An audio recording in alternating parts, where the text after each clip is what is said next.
Pour la suite de la paracha de Mas'aï selon le Ben Ishai. Alors on avait rapporté le verset de Bamidbar, la Med Gimel, Pasuk Tet, ça veut dire au chapitre 33, au verset 9. Là-bas on avait dit au Be'ilim shtem esre einot mayim v'shiv'im temarim vayahanu sham. Et il y avait à Elim 12 sources d'eau et 70 palmiers. Donc on avait expliqué c'était quoi ces 12 sources. Maintenant, on va expliquer les 70 palmiers. Les 70 palmiers, c'était quoi? La bina, c'est-à-dire le discernement, qui lui, ce discernement est comparable au vin, qui lui a pour valeur numérique de 70. Mais il faut savoir que la bina, aussi le monde du discernement, fait le contact avec un des mondes supérieurs, qui est le troisième monde des sphirotes, qui s'appelle la Beria. Bria, c'est carrément le Olam Haba. Il faut savoir aussi que dans ce monde-là, le Bria, tous les Neshamot d'Israël viennent du monde Bria, c'est-à-dire du troisième monde. Aussi, la Torah, elle vient du monde de Beria, d'où la connexion entre le peuple d'Israël et la Torah.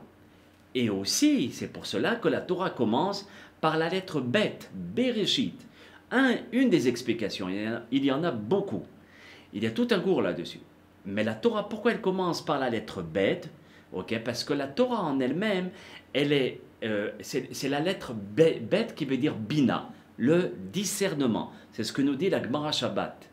Maintenant, la Torah, vous savez qu'elle est expliquée de Shiv'im Panim, la Torah, on dit. La Torah a 70 facettes. Il y en a un qui va expliquer selon le Pshat, un autre selon le remez, l'insinuation, un autre selon le sod, et l'un avec l'autre, etc., jusqu'à un certain moment où on arrive à 70 facettes d'explication dans la Torah. Le Ben Ishai, il rapporte aussi le Midrash Rabbah de la Parashat Naso, où là-bas il dit que Dieu a 70 noms, d'où le 70 qui est Bina, la Torah, elle a 70 noms, et Israël aussi a 70 noms, et Yerushalayim Irakodesh a 70 noms. C'est là où nos Hachamim nous disent dans la Gemara, Kucha Berechu, Oraita, Ve Israël, Hadhu. Ça veut dire, Kucha Berechu c'est Dieu. Oraita c'est la Torah. Ve Israël et Israël, Hadhu, ils font qu'un seul. Par rapport à ces 70 qui est dans le monde de la Beria et de Bina. Maintenant, la Shrina, c'est-à-dire la présence divine, qui est représentée par la Torah de Dieu, elle est principalement à Jérusalem, comme c'est marqué dans Yeshaïa au chapitre Bet, au chapitre 2, et au verset 3, qui mitzion tetze Torah, udvar Hashem Yerushalayim, car la Torah, elle sort de Tzion. Tzion, c'est aussi le Bet Amikdash. Udvar Hashem est la prophétie, c'est dans la parole de Dieu, elle sort de Yerushalayim. Ça veut dire qu'un prophète ne pouvait prophétiser qu'à Yerushalayim. Yona, qui a prophétisé à l'extérieur d'Israël, c'est une exception. Et un jour, on expliquera Blineder pourquoi. Maintenant, Akadosh Baruch Hu a donné une place principale à Yerushalayim, où chaque Ben Israël, chaque juif, a une place à Yerushalayim. Et c'est pour cela que c'est marqué dans la Torah, Vayahanu Sham, et ils ont campé là-bas, là où il y avait 70 palmiers, d'accord? C'est quoi ces 70 palmiers? C'est les 70 facettes de comprendre la Torah, qui est quelle Torah? De Bina, du discernement. Et le Ben Ishai, il dit Artikre Sham, parce que c'est marqué dans la Torah, et là-bas il y avait. Donc là-bas on dit Sham en hébreu. Il dit, change la ponctuation, il dit Shem, ne lis pas avec A, lis avec E. Et donc, Shem, qu'est-ce que ça veut dire? Le nom. C'est comme ça qu'on comprend qu'il y a, et là-bas, ils ont rencontré le Shem, qui est le Shem des 70 noms, des 70 lettres, qui est le nom d'Akadosh Baruch Hu. D'accord? Donc, si vous remarquez, comme vous savez que Hachem a construit son monde, se basant sur les sphirotes, comme on a expliqué dans le cours de la semaine dernière. Donc il y a 7 séphirotes. La première, c'est Keter, qui est la couronne. Chokhma, qui est la sagesse. Le troisième monde, qui est la Bina, le discernement. Le Hesed, qui est la miséricorde. La Gevura, qui est la sévérité, ou bien la rigueur. Tiferet, qui est le sixième monde, qui est la beauté et la splendeur. Netzach, qui est la victoire et la fermeté. Hod, qui est la splendeur. Et le Yesod, la fondation. Et Malchut, qui est le dernier monde, qui est la royauté.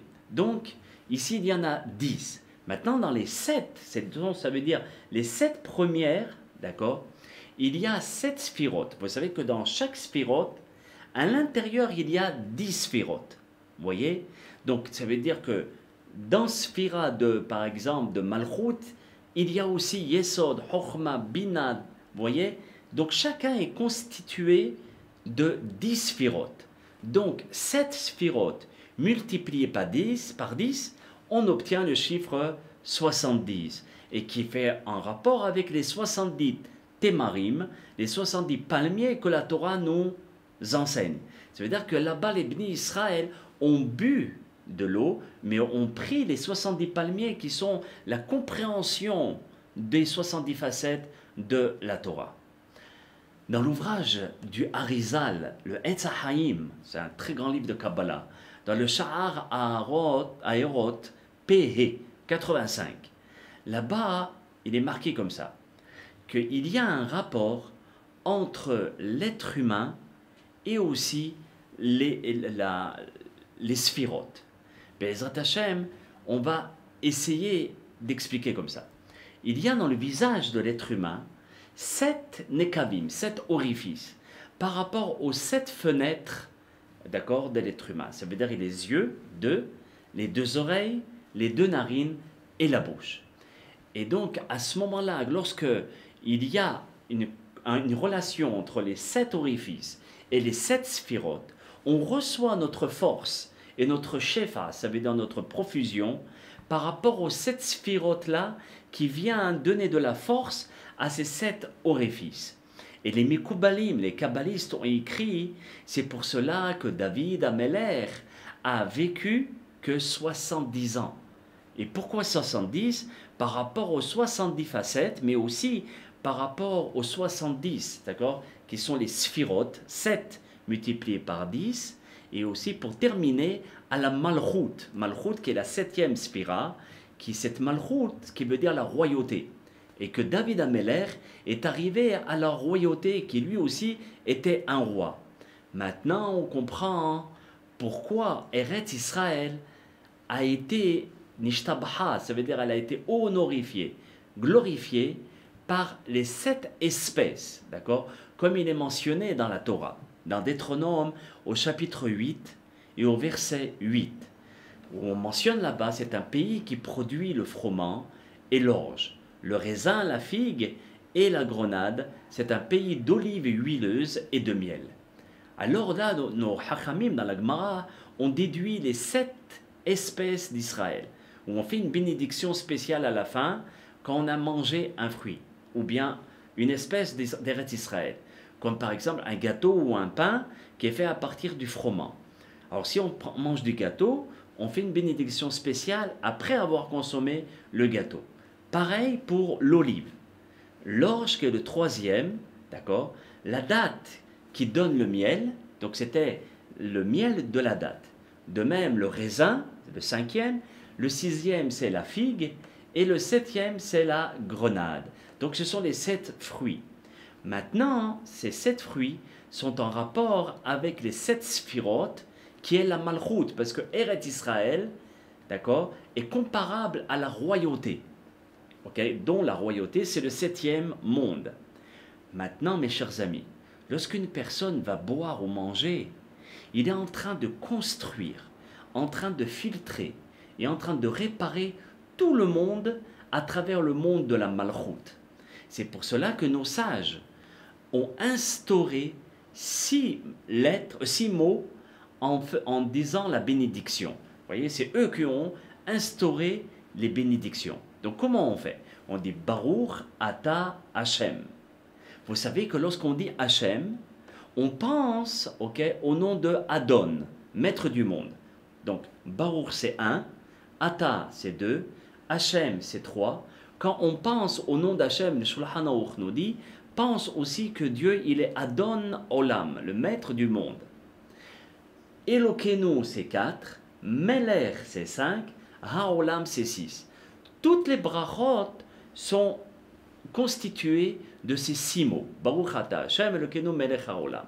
Maintenant on constate qu'il y a 6 qu'on prononce et 1 que l'on pense. Donc il y en a 7 qui sont en rapport avec les 7 sphirotes qu'est la Malchut. De même, lorsqu'une personne va manger du pain, parce que le pain, c'est la base de la nourriture. Donc lorsqu'une personne va manger le pain, de même il y a 7 bénédictions. Comment?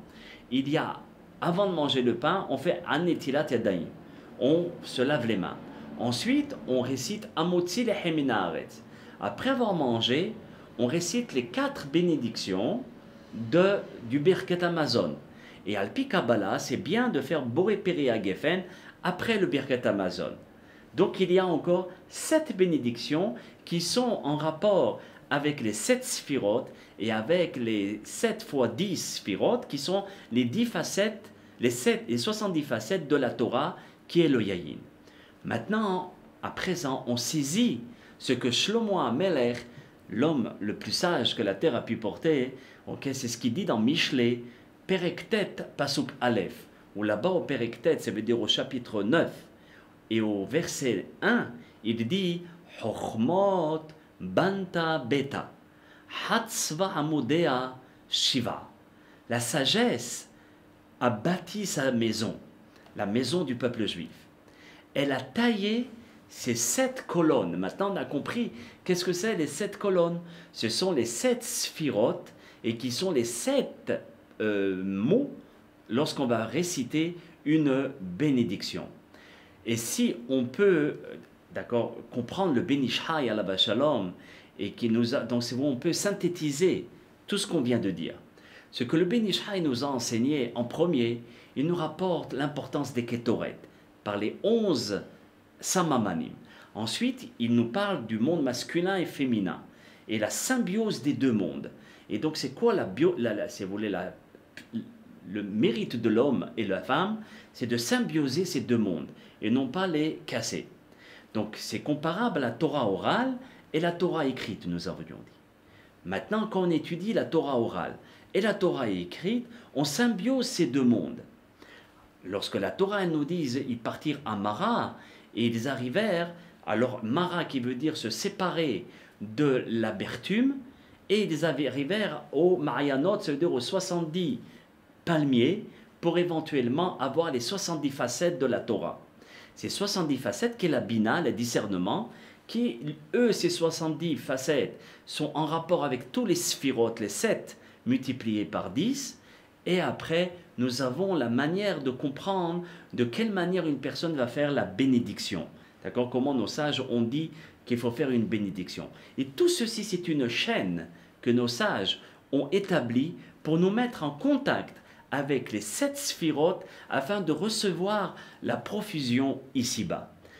J'espère que j'ai été clair et qu'Hachem, Be'ezrat Hashem, nous aide lorsqu'on récite une bénédiction avant de manger, de pouvoir faire descendre la profusion sur terre et qu'on puisse, par l'aide de la Torah Akdusha, de faire venir Mashiach Tzidkenu et la réparation des Netzotzot Akdusha, des étincelles divines. À très bientôt pour d'autres explications du Benishai Alav Shalom. Kol Tuv Shalom Shalom.